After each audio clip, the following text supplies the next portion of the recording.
स्वागत दोस्तों अपने चैनल के सामने चैनल के सबसे पहले सबसे बड़ी अपडेट आपको बताएंगे दोस्तों। बिहार विधानसभा चुनाव को लेकर जनता दल यूनाइटेड और एलजेपी-आर यानी चिराग पासवान की पार्टी के नेताओं में टिकट बंटवारे से पहले जोरदार तरीके की हाथापाई हुई है। दोस्तों बताएंगे क्या है पूरी अपडेट, इसी के साथ में चलेंगे एक और बड़ी खबर की तरफ दोस्तों, जहां पर अचानक से बीजेपी ने बिहार को लेकर चुनाव के प्रभारी तय किए हैं। बताइए किस किस को जिम्मेदारी दी गई है दोस्तों। और पोस्टल बैलेट को लेकर बिहार चुनाव के मद्देनजर कुछ बड़े बदलाव किए गए हैं। डिटेल में जानकारी अब तक पहुंचाएंगे। इसी के साथ में अचानक से जनसुराज पार्टी के नेता की फोटो नीतीश कुमार के बैनर पर छाप दिया गया दोस्तों, जिसके बाद हुए जोरदार तरीके के विवाद के बाद आखिरकार स्थिति ऐसी बन गई दोस्तों कि जैसे तैसे मामले को संभालने की कोशिश की गई और डिटेल में जानकारी आप तक पहुंचाएंगे। इसी के साथ में बताएंगे सोनम वांगचुक से जुड़े हुए मामले को लेकर भी क्या बड़ी जानकारी है दोस्तों, और एक एक करके चलेंगे आज की सारी बड़ी अपडेट दोस्तों। लेकिन उससे पहले अगर आप भी मानते हैं कि बिहार विधानसभा चुनाव में एनडीए गठबंधन में सीट बंटवारा हो जाना ही उनके लिए बहुत बड़ी जीत माना जाएगा दोस्तों, क्योंकि एनडीए में सीट बंटवारे को लेकर ही सिरफोड़ युद्ध जारी है। तो इस वीडियो को लाइक करके लाल बटन दबाकर चैनल को सब्सक्राइब करके बेल आइकन दबाकर कमेंट बॉक्स में अपनी राय जरूर लिखकर बताएगा दोस्तों। और ज्यादा से ज्यादा वीडियो को शेयर कीजिएगा ताकि पल पल की पूरी अपडेट आप लोगों तक लगातार इसी तरीके से पहुंचती रहे दोस्तों। चलते हैं सबसे पहले सबसे बड़ी ब्रेकिंग न्यूज अपडेट की तरफ, जहां पर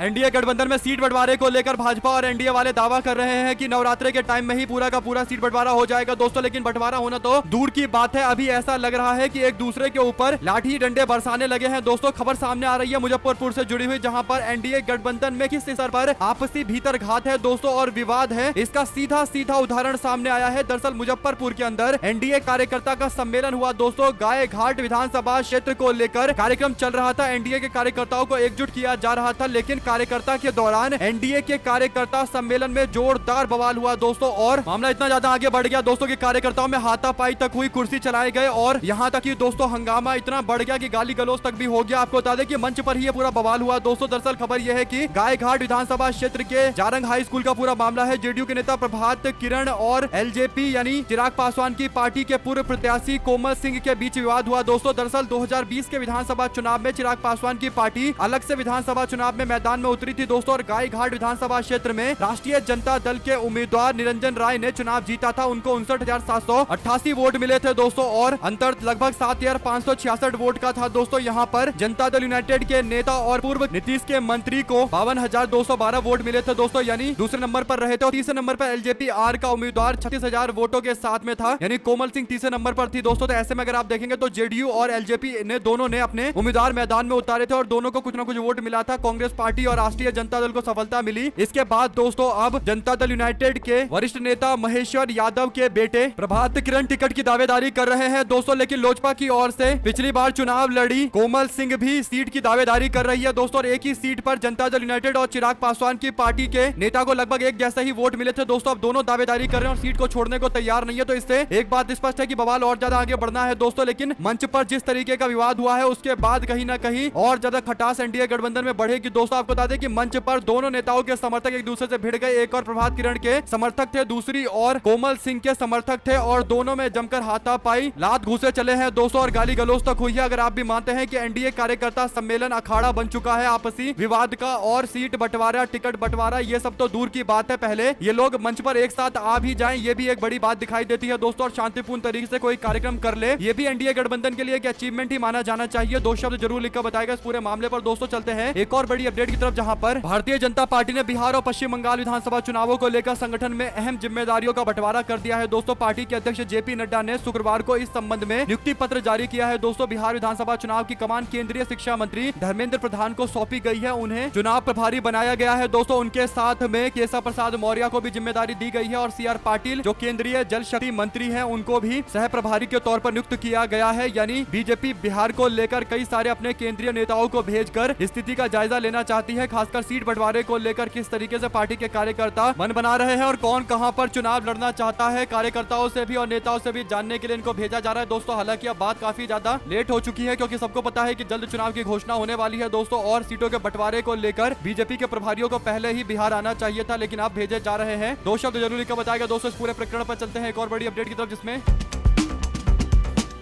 चुनाव आयोग ने वोटों की गिनती के नियम में बदलाव किया है दोस्तों। अब पोस्टल बैलेट की गिनती में अगर देरी होती है तो ईवीएम काउंटिंग रोक दी जाएगी। साथ ही बैलेट ज्यादा होने पर काउंटिंग टेबल भी बढ़ाई जाएगी। दरअसल काउंटिंग के दिन बैलेट की गिनती सुबह 8 बजे शुरू होगी, जबकि ईवीएम काउंटिंग 8:30 बजे की जाती है। अभी तक ये होता था कि कई सेंटर पर मशीन से काउंटिंग जल्दी पूरी हो जाती थी और बैलेट पेपर को गिनने में काफी टाइम लगता था। चुनाव आयोग ने नए नियम के अनुसार कहा है कि बैलेट पेपर की गिनती बाकी होने पर ईवीएम के लास्ट सेकंड राउंड की काउंटिंग रोक दी जाएगी। तब तक बैलेट की काउंटिंग को पूरा कर लिया जाएगा और जैसे ही पूरा होगा बैलेट का काउंटिंग तो लास्ट के जो ईवीएम बचेंगे उनको भी काउंट कर लिया जाएगा, यानी गिन लिया जाएगा। यानी दोस्तों पहले ऐसा होता था कि ईवीएम की गिनती पूरी हो जाती थी और बैलेट पेपर में अभी भी गिनती चल रही होती थी, जिसके कारण बैलेट पेपर में कई सारे वोटों को रिजेक्ट कर दिया जाता था और कई जगह पर बैलेट पेपर को लेकर नए नए तरीके के आरोप लगते थे दोस्तों। और कारण आप लोग जानते हैं कि बैलेट पेपर को गिना जाएगा या नहीं गिना जाएगा, वहां पर बैठा हुआ व्यक्ति तय करता था कि बैलेट पेपर में सही से वोट डाला गया है, सही जगह पर ठप्पा लगाया गया है या नहीं लगाया गया है। और इन्हीं कारणों से कहीं ना कहीं कई सारे चुनाव जहां पर नजदीकी मुकाबला होता था, 50 वोट 60 वोट वाले इलेक्शन होते थे दोस्तों, वहां पर कुछ बड़े उलटफेर हो जाया करते थे। कई सारे बैलेट पेपर के वैधता पर सवाल खड़ा किया जाता था, इनवैलिड घोषित कर दिया जाता था दोस्तों, और इससे चुनाव के नतीजे भी परिवर्तित हो जाते थे। और आप लोग जानते हैं कि लोकल अधिकारी इस पूरे मामले पर तय करते हैं कि किन पोस्टल बैलेट को काउंट किया जाएगा, नहीं किया जाएगा। ये सारी बातें कहीं ना कहीं चुनाव के निष्पक्षता पर कई सारे सवाल को खड़ा करती थी दोस्तों। हालांकि इस पर चुनाव आयोग ने फैसला लिया है, तो पार्टियों की ओर से भी प्रतिक्रिया सामने आएगी। देखते हैं क्या क्या कौन कौन सी पार्टी बोलती है दोस्तों, उसके बाद डिटेल में और जानकारी आप तक पहुंचाएंगे। चलते हैं एक और बड़ी अपडेट की तरफ, जिसमें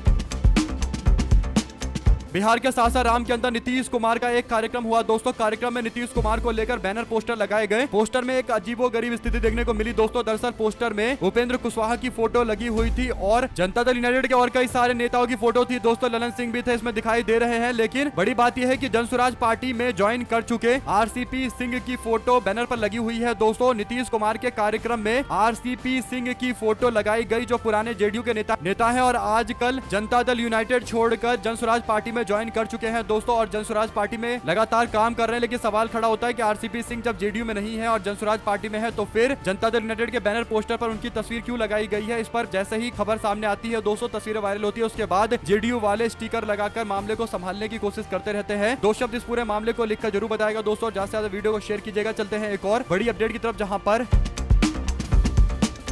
जम्मू कश्मीर के अंदर साल 2019 में अनुच्छेद 370 यानी आर्टिकल 370 हटाने के साथ साथ इसका विभाजन किया गया दोस्तों, और लद्दाख को एक अलग केंद्र शासित प्रदेश घोषित किया गया। लेह एपेक्स बॉडी और करगिल डेमोक्रेटिक अलायंस जैसे संगठन लगातार केंद्र सरकार से बातचीत करके लद्दाख को पूर्ण राज्य का दर्जा देने की मांग कर रहे हैं। इसी मांग के साथ बुधवार को लेह में हिंसक प्रदर्शन हुआ दोस्तों, जिसमें 4 लोगों की जान चली गई, 70 से ज्यादा लोग घायल हो गए। लद्दाख की ये मांग 6 साल पुरानी है, जब से उसे जम्मू और कश्मीर से अलग किया गया दोस्तों। प्रसिद्ध पर्यावरणविद और रेमन मैग्सेस पुरस्कार विजेता सोनम वांगचुक ने पिछले 6 सालों से लद्दाख को संवैधानिक और प्रशासनिक अधिकारों की मांग को लेकर आंदोलन किया दोस्तों। लद्दाख के लिए मांग की जा रही है कि लद्दाख को 6th शेड्यूल के अंदर ऐड किया जाना चाहिए, यानी 6ठी अनुसूची में डाला जाना चाहिए, जिसके कारण आदिवासी समाज को जिस स्तर पर सुरक्षा मिलती है उस स्तर का सुरक्षा लद्दाख के लोगों को भी मिलेगा दोस्तों। उनके सामाजिक कार्य हो या फिर जमीन से जुड़ा मामला हो, वन संरक्षण का मामला हो, ग्रामीण स्तर की सरकार यानी ग्राम सभा की जो पावर है उसको बढ़ाने का मामला हो, ये सारे के सारे लोगों के हित में फैसले लिए जा सकते हैं। इसीलिए जरूरी है कि 6th शेड्यूल यानी 6ठी अनुसूची में नाम डाला जाए। हालांकि इस पूरे मामले को लेकर संघर्ष लगातार जारी है। आप लोग 2 शब्द जरूर लिखकर बताएगा दोस्तों, और ज्यादा से ज्यादा वीडियो को शेयर कीजिएगा ताकि पूरी अपडेट आप लोगों तक लगातार इसी तरीके से पहुंचती रहे। हमारे साथ लगातार जुड़े रहेंगे सभी दोस्तों, भाइयों, बहनों, मित्रों का बहुत बहुत धन्यवाद। आप लोग देख रहे थे आपका अपना चैनल जय हिंद जय भारत। ज्यादा से ज्यादा वीडियो को शेयर कीजिएगा दोस्तों, और जरूरी है कि आप हमारे साथ लगातार एंड तक बने रहिए ताकि आपको और भी खबर बिहार से जुड़ी पहुंचती रहे। देख रहे थे आपका अपना चैनल जय हिंद, बहुत बहुत धन्यवाद।